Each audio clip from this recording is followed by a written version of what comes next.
বিশ্বকাপ ফাইনালে দক্ষিণ আফ্রিকা বনাম ভারত। সিদ্ধিবিনায়ক মন্দিরে পুজো দিলেন শেফালি রিচারা, নজরে জেমাইমা রড্রিগেজ। দক্ষিণ আফ্রিকার তুরুপের তাস লরা এলভার্ট। আপনাদের জানিয়ে রাখব, বিশ্বকাপ ফাইনালে সেখানেই দক্ষিণ আফ্রিকা বনাম ভারত এবং সেখানেই সিদ্ধিবিনায়ক মন্দিরে পুজো দিলেন এবার শেফালি রিচারা। তারা পুজো দিয়েছেন এবং দক্ষিণ আফ্রিকার তুরুপের তাস লরা উলভার্ট, নজরে রয়েছে জেমাইমা রড্রিগেজ। সিদ্ধিবিনায়ক মন্দিরে সেখানেই পুজো দিলেন এবার তাঁরা দক্ষিণ আফ্রিকার। আমরা এই নিয়ে আরও বিস্তারিত জানবো। আমাদের assistant sports editor Joyjyoti Ghosh আমাদের সঙ্গে টেলিফোনে রয়েছেন। জয়জ্যোতি, কি জানতে পারছো? দেখো, 2 তারিখটা ভীষণ লাকি ভারতের জন্য। এর আগে তুমি জানো 2011 সালের 2রা এপ্রিল ভারত বিশ্বকাপ জিতেছিল মহেন্দ্র সিং ধোনির ক্যাপ্টেন্সিতে।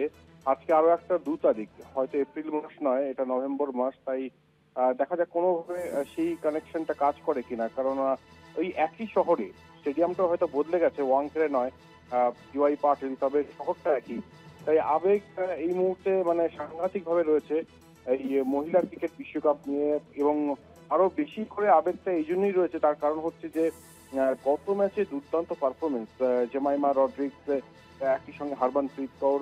ভারত এর আগে 2বার বিশ্বকাপ ফাইনালে কেউ কিন্তু বিশ্বকাপ জিততে পারেনি। তাই এবার একটা কিন্তু মারণ কামড় দেওয়ার চেষ্টা করবে এবং সেটার জন্য প্রার্থনা চলছে। গতকাল শেফালি রিচা শ্রীচরণেরা সিদ্ধিবিনায়ক মন্দিরে পুজো দেন এবং একই সঙ্গে মাঠেও সব ধরনের প্র্যাকটিস করেন ভারতীয় ক্রিকেটাররা।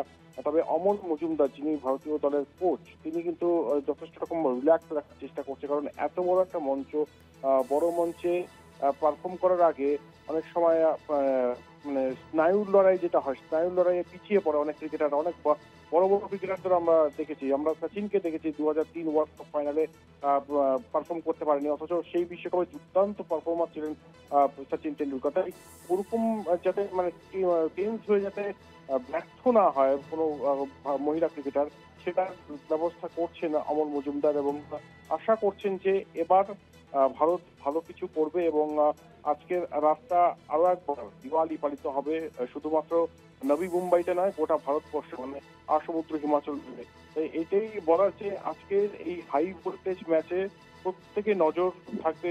জেমিমা রড্রিগেজ হোক বা বাংলার রিচা ঘোষ হোক বা হরমনপ্রীত কৌর হোক, দায়িত্ব দিতে হবে ওপেনারদের। শেফালি এর আগে সুযোগ পাচ্ছিলেন না, আজকের ম্যাচটা কিন্তু তার কাছে ভীষণ ভীষণ গুরুত্বপূর্ণ এবং তার ব্যক্তিগত ক্যারিয়ারের দিক থেকেও যদি বলি ভীষণ গুরুত্বপূর্ণ। তার স্ট্রাইক রেট 84 ওয়ানডে ক্রিকেটে। তাই আজকে সেই সেহবাগ স্টাইল দিয়ে যদি শেফালি বর্মা শুরু করেন, অপরদিকে স্মৃতি মান্ধানা রয়েছেন, এরপর জেমিমা রড্রিগেজ নামবেন, তারপরে হরমনপ্রীত কৌর।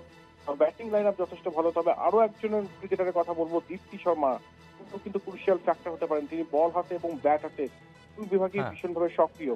এই দেখার বিষয় যে আজকে কি হয়। তবে ভারতীয় ক্রিকেটাররা ওই সাউথ আফ্রিকার তরফ থেকে লরা উলভার্টটা তুরুপের তার সাথে পারেন, তিনি কিন্তু সর্বোচ্চ রান করে ফেলেছেন এই ওয়ার্ল্ড কাপে। তাই তাকে তাড়াতাড়ি ফেরাতে হবে, না হলে এই ডিওয়াই পাটিলের ব্যাটিং ট্র্যাকে কিন্তু বিরাট রান করবে দক্ষিণ আফ্রিকা। ধন্যবাদ জয়জ্যোতি ঘোষ, আমাদের সঙ্গে টেলিফোনে ছিলেন প্রতিনিধি।